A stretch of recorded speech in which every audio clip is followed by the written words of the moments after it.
اسكي افتي بوتان شفت زنبر كالو بعلو حال سلام تقراي لصوع حالي زنبرك حلافنت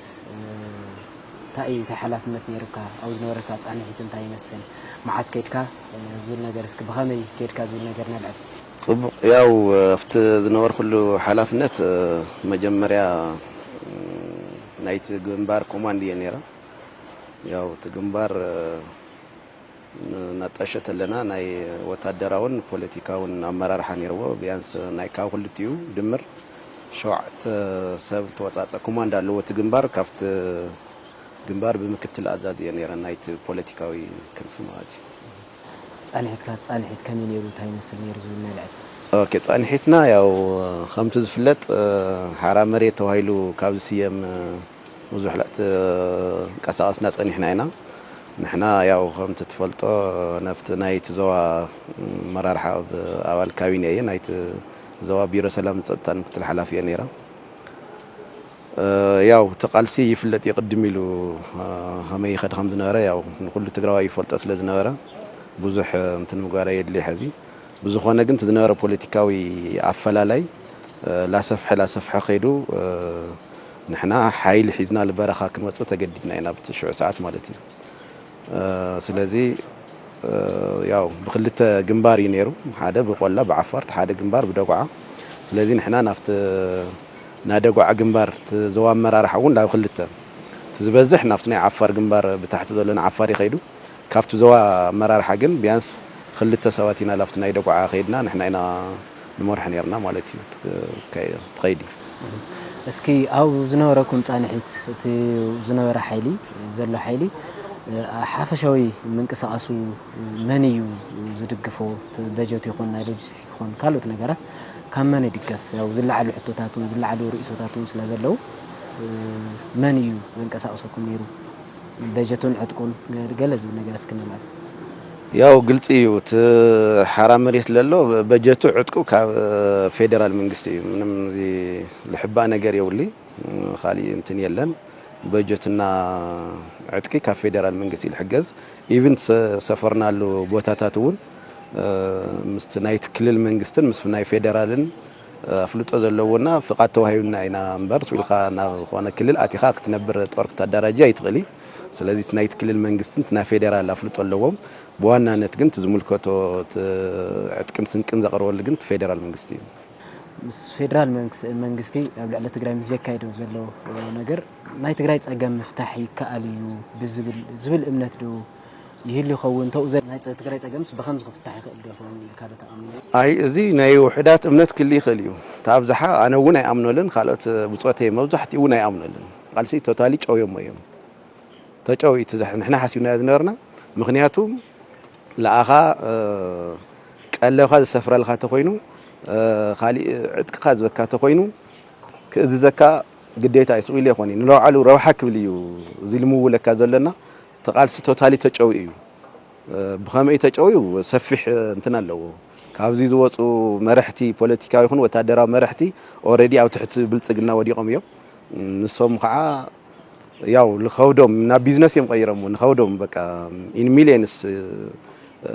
ኢና ጅቦም ዛቲ ተታሕተዋይ ሰራዊት መንገዲ እዩ ፎቶ ይልዓል ቪዲዮ ይቀረጽ ክንዲዚ ለአክል ኃይል እንህና ይባሃል መንገዲኦም እዮም ገይረሙ ስለዚ ካብ ፌደራል ብዙውሃው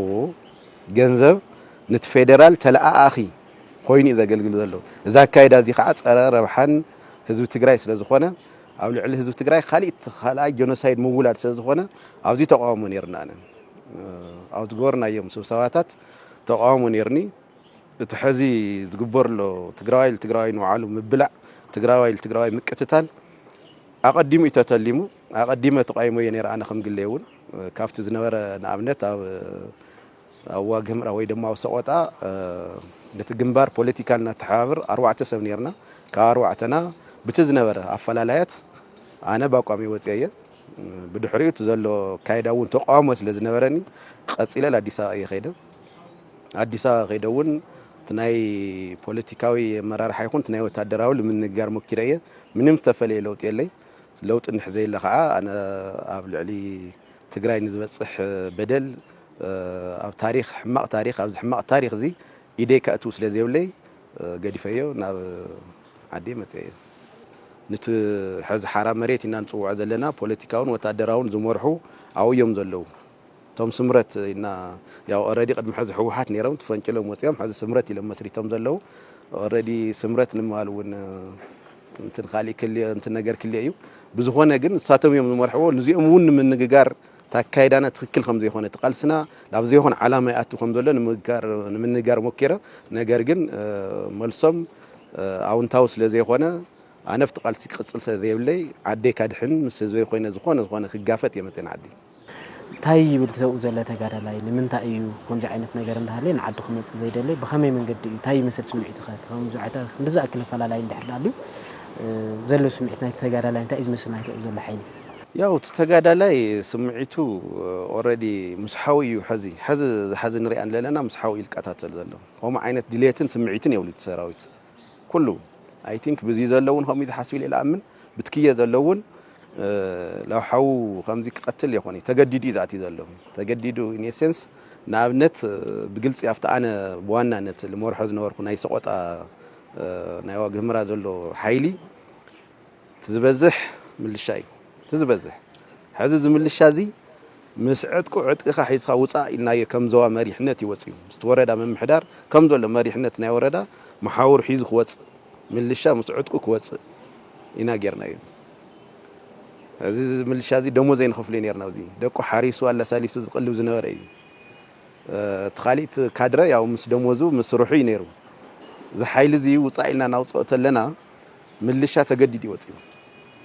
حزون حتتات العلي انا ولعي كباصح يزدلي مخنياتو نكوص بزح بوليتيكاو سراحتي جنجناتا تسريح لي موصوها يترفي ادلاي انتني يخوني موصا يترفي زرو زرو ግን ተጸጊሙ ያው ከፊል ዘለ አውድ ህወሓት ተፈጠረ አፈላላይ ኩሉ ያው በካያውነት ወን ብዙሕ ምንቅስቃሳት ተገይርልዩ በካያውነት ሓዝና ኣብነት ዘዋደው በቃ ኣብ ኢንቨስትመንት ዘሎ ጉዳይ ላዕሊ እሺ ላዕሊዩ አጠቃላይ አመሪህነት ፖለቲካው ተጠቃምነት ብዙሕ ተዋሂልዩ ለፕሮፓጋንዳ ብዙሓት ነገራት ተጠቅምና ለና ሕዝብ እዚ ብዙሕ ምዝንታኑ አድላይ ወን ሰዘ ይኾነ ይሓልፈ ዘለኹ ስለዚ ከምታ አንተ ወዝፍካ ተንሰለስተ ብርክ ውጽና ኢና ሓደ ከምቲ ዘኽካ እቲ ህዝቢ ክነቅሕና ምሳኻ ክስለፍ ምግባር እዩ بحق اليوم بخالي بزيجدس جن لونا على الخير وحق تلوت هزك تنقحلك بدحريه خمت عن توز جلس أزنوره تزنق حزوك على حدا ودا ختمصو زيون تغير لي نعمت ودا لهن غزا ودا حمد مخون ودا من سيلانا كلن 10 4 ورداتات انت تغيريو قصيل بسالساي درجه تخيد اندحر دا لا دفع توتادراو حيلي يتحدد غجلين إلنا يصوعو لقول دقف خوينو نحنا وانتهي خنقبرني هنا زول سراويت كنافرسو لنا زول ببرك سلسة تقميطيو سلازي بتمسرح سي يخيدو هذا قد تاشعو نحنا مس وعنا انه عنا خنواقعي لبل انتنا ينورناي هو عينت ساوي نورناي تحايل قنت عينا نقورو لا فرسنا لا بعنا لا سحبنا او تفلالين انتنا اتو من حادفتنا من اسي ودابه خالاي ابناي من الشاو ودابه سالساي بز درجه حزي حرام مريتنا انتن قورو زلنا او لا ودونا ينصنح ينابوينا تلاعينا بقولات يتم ناي جزائي ويدمو ناي او سلطان للو بوليتيكاو حيل بخم بينا خناداهم اينا زولين يرتستاوي ناي مجمريا كم تزوقكم عنتو غندحر تحسب خالت ناچوي ويم خيدم كاوشت تግራይ بزوصون عنتو زنو لنا بدحري زلو وان حيلون ጨውዮም ላውናው ዓለም ረብሓ መሳርሒ እዮም ገይሮሞ ንኣብነት ፍትናይ ደው ዝወልኩም ብደጓዓ ዘሎ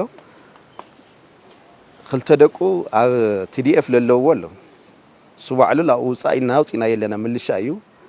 ደሞዝ እውን ይነበረ ውጻኢና ውጽኢና የለና ሕዚ ሰብዚ ምስ መን ይልዋጋ ኣሎ ምስ ደቁ ይልዋጋ ዘሎ ወዱል ቀትል እንትን ዝገብር ዘሎ ስለዚ ቆም ዓይነስ ንልቦና የለይ ክዋጋ ከምዚ የዝብል የለይ ቢያንስ ግን ሕዚ ታዩ ቶም ቃልስ ዝጨወይ ሰባት አገዲደም የተወለው እዩ አገዲደም የተወለው ናይ ሙጋ ድሌት ግን የውሊ ምናልባት ግን ብድሕሪቱ ናይ ዋግእተ ኢሉን ብድሕሪቱ እውን ሁቃዩ ስለዚ ካው አንጻር ተዘይ ኮይኑ ለዓድ ክወግእ ድሌት ዘለዎ ሰራዊት አይኾነ ተኣብዝሓ ምናልባት ውስናት ከም ክሊ ይኽእል እዮም ተኣብዝሓ ግን ከም እዩ ብስፔሻል ደሞ ኣነ ብዝነበርኩ ናይ ደጓዓ ግንባር ናይዚ ድሌት የውሊ ዓዱ ዝኣትወሉ حتى إذا العل بقى بزخون يكون من قد عدو زاتيو حتى إذا العل دقو محرسو حارسو دقو كعبي حي انتني زلو تخالي استرفون تمساسالي نسول قدميت له مسحوات خواقع بدحريت كعا تم حالتات تيوم تم زدقفو حالتات ونلو زول ነገር አለው የግድዱ እንጂ ነገር አለው እስከብ ዘለካ ልከታ ኦኬ አክቹአሊ በድሕሪት ኃይሊ አለዩ ንኣብነት መከላከያ ናይ ድሮንን ናይ ከበታ ጽዋረትን ድጋፍ እዩ በዓፋር ናይ ዓፋር ፉሊ ኃይሊ አለዩ ንኣብነት ትማልታት በቢሰበር አካባቢ ልተኻይደው ግ ናይ ዓፋር ፉሊ ኃይሊ ኣሎ ሙስሙል ዓቅሙ ማለት እዩ መከላከያ ደግሞ ከቢድ መሳሪያ ሒዙ ቀሪቡ ስለዚ በዋናነት ታአይ ሓንቲ ፌደራል መንግስቲ ልጥቀመላ እዚኣ ውዕሊ ፕሪቶሪያ ሕወሓት ፍሪስዎ ዝምባል ዝጥቀመላ ሓንቲ እንትን ኣላ ስሒው የእትዎ ሙላፍቲ ግጭት ካው ሕወሓት ፍሪስዎ ኢሉ ፖለቲካዊ እና ናይ ዲፕሎማሲ እንትን ምፍጣር ኣብ ዓለም ዝጥቀመላ ሓንቲ ስልቲ እያ እዚኣ መከላከያ የለ ማለት የሆነ አለ እዩ ግን በዋናነት ግን በቅድሚት ለማን ይላሰልፍ ዘሎ ለትግራዋይ ታይ ኮን ሐዚ ዓፋር ይደ ኃይሊ ይውደውሎ ኣብ አምሓራ ኃይሊ ይውደውሎ እዚ ኃይሊ እዚ እተይ ተዋጋ ይባሃሎ ተዋጋ ተለም በኻሊ ምክንያት ወይ TDF ደፊኡ ላፍት ንዋጋ ለካ ተኣትዩ ፕሪቶሪያ ፍሪሲሉ ኻሊ ናይ ዲፕሎማሲ ራውሓ ንምርካብ ዝገብሩ ዘሎ ሓደ እዩ ብዝኾነ ግን ፌደራል መንግስቲ ብናቱ ትልሚ እዩ ዝጓዓዝ ዘሎ ብናይ ፌደራል መንግስቲ ትልሚ እምበር ኻሊ ይኾነ ቶማው ትሕት እንየው ፖለቲካውን ወታደራዊ አመራርሓ ናይ ስምረት ኢናኑ ጽውዖም ፖለቲካዊ አመራርሓ ይኹን ቶም ካብዚ ኮኔራላት ጀነራላት አፈላላይ ፈጢርና ኢሎም ዝወጹ ተላእኽቲ እዮም ሐዚ ተላእኽቲ እዮም ተላእኽተለው ግን ለኣቶም ደጎስ ለወለ ዓሲ ወሃቢ በሚሊዮናት ስራሕ መካየዲ በቦርሒ ኣቶሚ ታሕተዋይ ዘለ ግን ታ ደረቅ ብስኩት ናበልዐ ኣብ ሓመድ ዝድቅስ ዘሎ ሰራዊት እዩ ካብዚ አንጻር ሓዛው ዝቀረባል ትልዓል ሕተታት እውን ኣለው ኣፍተ ወታደራዊ ኩማን ናይ ተሓራ መሬት ዝወናየውን ተፈጠራ ፈላላይ ኣለው ተፈላላያት ልምጻው የሙን ቀልጢፎም ተወሰነ ግምገማ ገይሮም ላውል ኮነ ከምዚ ዓይነት ሕትኽትኽ ንካኣትው ካውት ፌደራል እውን ከፍ ቢል ከም ትቅለውኩም ይሆን መጽኹም ስራሕ ስሩሕ ይብሎም እዩ ብግልጽ ማለት እዩ ስለዚህ ካብዚ አንጻር ተፈጠረ ሁነታት ኢምበር ታሕተዋይ ለለ ሰራዊት ለዓዱ ከምዚ ለዓይነስ ሊጨክና ይኾነ ተኣሰሩ ብጾትና ነይሮም እዮም ብዝኾነ ብታካይዳ ትክክል ይኾነ ኢሎም እንትን ገይሮም ኣብ ሰቆጣ ለኣሰረው ሰብ ኣለ ሕዚ ነቲ ናይ ኣበርገለ ግንባር ካፍቶም ዝመስረቱና ልወደው ሓደ ተጋዳላይ دحر مثل ودان طرو تكايدا تخكل يخوني تكالاو السراح يولي متكلاونت يولي كن عريز جبنا بخمسة عينات قلست خوينو كافتي قينهم نايلنا المسألة أنت هيحشم دا جديدكم نايهم زلهم ذوي الحتات بمقراو أو سقطان كسرت جيريو تم أمنتي لا العل خذي خليونا اللي يلتأثروا سلازي خمسة عينات تقاموا يلتفلي حصلتها لي السري فرارحي سلازي لا أيون استقاموا ذي بملء عليه ብዙሓት ሽም ከጸልሙ ኻሊ ነገር እንትን ክገብሩ ሞክሮም እዮም ኣይተሳኽዐሎም ዳ ብዙሕ ነገር ሞክሮም እዮም ስለዚ ካብዚ አንጻር ኣነ ተቃልሲ ተጠዊሉ ኣብዚ ሕማቕ እዚ ታሪኽ ይኣቲለ ናብ ተዓደይ ተመሊስ ዘለኹም በር ትዝለኹምስ ትክክለኛ ኣሎ እዩ እዝኹን ካታ ሓስቦ ከለኻ መንግስቲ ፌደራል ዕላምኡ ከፈጽም ብሕ ደቂ ትግራይ ዋጋ ከኽፍል ዝኸዱ ኽያዶታት ዝኸዱ ዘሎ ሕዝቡን ዝቕጽለል ዘሎ ኣካይዳታት ክትርኢ ከለኻ ሞበቲ بمليون زغصار هذي وقدو مكرون تجريون نارئنا هلو تجريون نور زي تملست الهونات هلو خمتاي سمعك تحسوا خلاها نجارات هو بتعمي هتحزن تحفر يخاون تحزن يخاون ياو حزبنا وزي بزي ولا على بتميتي موت له بحمام يموت له او تحت تصلاي وي تورار حيل حزو زلون بزح قفعي فصمل له كم تجراوينته مننه بمننه كحفرت شقريرك نبر يجبر له زي بتعمي كم حدا سوين خد حسوت لها كم حدا تقرأ ما تحسوت لها بتعمي يحزني سو زي أنا كي تكون مجمرة أفت بوليتيكا وأفت نحوحات بوليتيكا مرارة حي تصاريح له كداخم مقنياته بالتفل عليه من جدي أوش تم حتخطخ كله نتفيدرال ሓተቲ ወይ ደሞ ተጽዕኖ ፈጠርት ከይኾን ኣብ ውሽጦም ኣሳይመንት ይተዋይዎም ገዛዕየ ይተዋይዎም ኣነ ናይ ሕወሓት ኣባል ይኾንኩ ግን ኣፍትም ፖለቲካ መሪሕነት ክልል ዝመርሑ ዝነበረ ስለ ዝኾነ እዚ ኣሳይመንት ዚሉ ይተዋይዎም ሕወሓት ተዋይዎ ኣብ ውሽጦም ሕትኽትኽ ሓደ ኮይንኻ ኣጀንዳ ክንዲ ረብሓኻ ናይ ትግራይ ረብሓ ክተረጋግጽ ክንዲ ምስራሕ ኣብ ነው ዓለም ስልጣንን ኣብ ካሊእ ሕትኽትኽ እትይዎም ካብዚ ኢልብገስቲ ውድቀት ስለዚ ጉዳይ ተፈናቀልቲ ጉዳይ ግዛኣት መሬት ትግራይ ገለገለ ከይተውግዕ እና ዓልካብዚ ኣብ ካሊእ ኣሳይመንት ኣትዮም እዮም ማለት እዩ ካብዚ ዝብገስት ውድቀት ስለዚ ነገር ዚላ ሰፍሐ ከይዱ ቶም ኣመራርሓ እውን ኦሬዲ ቶም ኣፈላላይ ዝነበሮም ላወፅ ከይዶም ንሕና እውን ከም ኣካል ሓደት ናይቲ ዞባ መሪሕነት ስለ ዝነበርና ወፂና ኢና ድሓራኡ ኮይንካ ግን ኣነ ፐርሰናሊ ይርደአኒ ኣነ ንኣብነት ትግራይ ሃገር ክትኾን ኣለዋ ኢለ ካብ ዝቃለስ ዝነበርኩ ሓደ ሰብ እየ ኣብኡ ከይድካ ግን ኣንጻር እዚ ኢኻ ትሰሊፈ ኣንጻር እዚ እዩ ኮይንካ ትሓስቦ ተለኻ ዝነበረ ምንቅስቃስ ኩሉ መጀመርያ ተጋሩ በዓልና ልውዓና ኣብ ጉዳይና ክንውድእ እዩ ነይሩ ተሓሳብ ድሓር ከይድና ግን ናይ ካሊእ ሓይሊ መፈጸምቲ ኢና ኮይድና ስለዚ ፕሪቶሪያ ንከይፍጸም ንሕና ኣብ ነውዓና ሕትኽትኽ ኮይና ትግራዋይ ላወቃዕኻ ትግራይ ብኢኮኖሚ ብወታደራዊ ፖለቲካዊ ተዳኸመት ኮይና ኣብ ሕምስምስ ኣቲና ተንበርኪኽና ናይ ካሊእ ሓይሊ ያው ጎር ዝበለና ክንገብር ላብ ዘኽእል ደረጃ ኢና ንወርድ ለና ሕዚ እውን እሱ ዝኽየድ ዘሎ ምክንያቱ ሓደ ተኾንካ ዓቕሚ ክልየካ እዩ ተበታቲንካ በዓልና ልውዓና ንዋጋእ ተለና ሓዚ ትግራዋይ ዝሞት ዘሎ ናይ ትግራይ ኢኮኖሚ እዩ ዝደቅቕ ዘሎ ቀፂሉ እውን ግዛኣት ትግራይ ዝሓትት ዓቕሚ የብልኻይ ስለዚ ደኺምካ ካሊእ ሓይሊ ከም ድልየቱ ዓምፂፁ ገበር ለለካ ትገብር ተገዛእ ኢኻ ክትኾን ማለት ተንበርካኻ ኢኻ ክትኾን ስለዚ ታንኩም መፍትሒትና ኣማራጺት ኩሉ ኣፍቲ ሃሊ ናፍቲ ሓድነትና ምጥንኻር ስራሕቲ ጠንኪሩ ክሰርሕ ኣለዎ ሓድነትና ተጠናኺሩ ካሊእ ብርግፀኝነት ክፍታሕ እዩ ስለዚ ስልጣን እውን ካሊእ እውን ጥቕሚ እውን ይጽንሐልና ልዕሊ ትግራዋይነት ዘይኮነ ትግራይ ክናድሕን ተኮይና ህዝቢ ትግራይ ክናድሕን ተኮይና ግዛኣታዊ ሓድነትናን መንነትና እናረጋግጽ ተኮይና መጀመርያ ሓንቲ ሓድነትና ክናስጥም ኣለና ላብ ሓድነትና ክንምለስ ኣለና ስለዚ ኣብ ዝኾነ ይኹን ውዳብ ፖለቲካ ይሃሊ ኣብ ናይ መንግስቲ ስልጣን ይሃሊ ቀንዲ ትኩረቱ ሓድነትና ምጥንኻር ክሰርሕ ኣለዎ ኢለ ሓሳብና ትግራዋይ ክስብሰብ ኣለዎ ክመክር ኣለዎ ክዝት ኣለዎ ኣፈላላያት ክልየናዮም ቶም ኣፈላላያትና ግን ብኣንጻር ትግራይ ሪኢና ናይ ግሊ ረብሓ ከይኾነስ ናይ ትግራይ ረብሓ ኣቀዲምና ናይ ግሊ ረብሓና ለድሕሪት ጌርና ኣብ ናይ ትግራይ ረብሓ ክንዓስል ኣለና ሓድነትና ክነጠናኽር ኣለና ሕዚ እውን ኒኩለርና ሚሳኤልና ካሊእና ሚግና ወይ ድሮና ሓድነትና እያ ትኾን ዘለዋ ኣብኣ ክንዓምም ኣብኣ ክነጠናኽር ኣብኣ ክንፅዕፅዕ ብዘይ ምርብራ ኣብኣ ክንሰርሕ ኣለና ኋላ እያ ነቲ ኣብኡ ዘሎ ሓይሊ ክሕልፎ መልእኽቲ ፅቡቕ ኣብ ሓይሊ ሰላም ትግራይ ኢልና ንፅውዖ ኣለና ዘሎ ሓይሊ ለዓድኻ ተመለስ ኣብ ዓድኻ ብሰላማዊ ሰሪሕካ ትነብረሉ ዕድል ኣሎ እዩ ያው ከምቲ ዝበልኩካ ፖለቲከኛ እዩ ዘምፅኦ እዚ ጉዳይ እዚ ፖለቲካዊ ኣፈላላይ ዝፈጠረ እዩ እቶም ፖለቲከኛታት ኣነ እውን ባዕለይ ሓዊሰ ውፃእ ኢልና ዘውፀናዮ መንእሰይን ምልሻን እዩ ዘለዉ ስለዚ ላብ ዓዲ ተመሊሱ ምስ ስድርኡ ዝነብረሉ ኣብ ዓዱ ሰሪሑ ዝነብረሉ ሰላማዊ ሃዋህው ክመቻቸወሉ ጥራሕ ከይኮነ ምንም ልመፀ ነገር የለ ሕዚ መፂ ማለት እዩ ኣነ መፂ ኣለኹ ኣነ ካብቶም ሓደ ተሓራ መሬት ዝመርሑ ዝነበሩን ላተሓውሩ ዝነበሩን እየ መፂ ኣለኹ ተኻሊእ እውን ክመፂ ዘለዉ ኣብ ዓዱ ብሰላም ክነብር ይኽእል እዩ ማንም ዝኽልክሎ ዝእግዶ ነገር የለይ ስለዚ መፂኡ ክሰርሕ እዩ ዘለዎ ክመፂ እዮም እውን ስለዚ ኣብዚ ኖ TDF ኣብቲ ዘሎ ብዙሕ ዘይፈልጦ ላኡ ዝቋመ ተሃልዩ እዚ ደው ካብል ስሕተት ምዃኑ ሓደ ካልኣይ ትወፂ ዘለውን ንሓው ቀቲሉ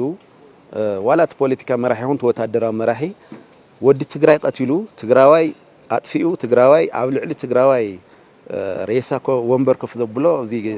መፂ ክመርሐሉ ዝኽእል ታሪክ የውሊ ናጋ ብታሪክ ተሓታት እዩ ትግራዋይ ቃቲልካ ልትሕዞ ስልጣን ብታሪክ ተሓታት ኢኻ ክነብር እውን ኣይኽእል እዩ ኣነስ ወዲ ትግራይ ቀቲለ መፅየስ ኣብዚ ህዝቢ ትግራይ መሊሰ ክመርሕ ኣእምሮይ እውን ኣይፈቕደለይ ቢያንስ ህዝቢ እውን ዝምርሐሉ ኣይመስለኒ ካሊእ ታሪክ እዩ ካሊእ ደምነቲ ክተክልና ካብዚ ታሪክ እዚ ኩሉ ክወፅእ ኣለዎ ስለዚ ኣብኡ ዘሎ መንእሰይ ሕዚ ቀልጢፉ ላው ዓዱ ተመሊሱ ብዝመሰለ መንገዲ ሰሪሕ ክነብር ይኽእል እዩ ብዙሓት ኣማራፅታት ኣለዎ እዩ ኣብዚ መጽ ሰሪሕ ዝነብረሉ ዕድል ብዙሕ ኣማራፅ ኣለዎ ሓደ እዩ ኣብዚ ለሎ ፖለቲከኛን መንግስቲ ትግራይ ዝመርሕ ዘሎ ግዝያዊ ምሕዳር እውን እዚ ብደንብ ክሰርሐሉ ኣለዎ ተጋሩ ክምለስ ኣለዎም ጠንኪሩ ክሰርሐሉ ኣለዎ ጀመረ ስራሕት ክል ይኽእል ግን እንድትል ኣክል ኣይኾነይ ጠንኪሩ ክሰርሐሉ ኣለዎ ትግራዋይ ክምለስ ኣለዎ ፕላስ ኣብ ውሽጥና ዘሎ ኣፈላላያት ከጽብብ ኣለዎ ኣጽዩ ተጋር ላብ ሓደ መሰውን መጸሉ መንገዲ እዚ ኣብዚ ጠንኪሩ ክሰርሕ ኣለዎ ዝብል መልእኽቲ እዩ ዘለኒ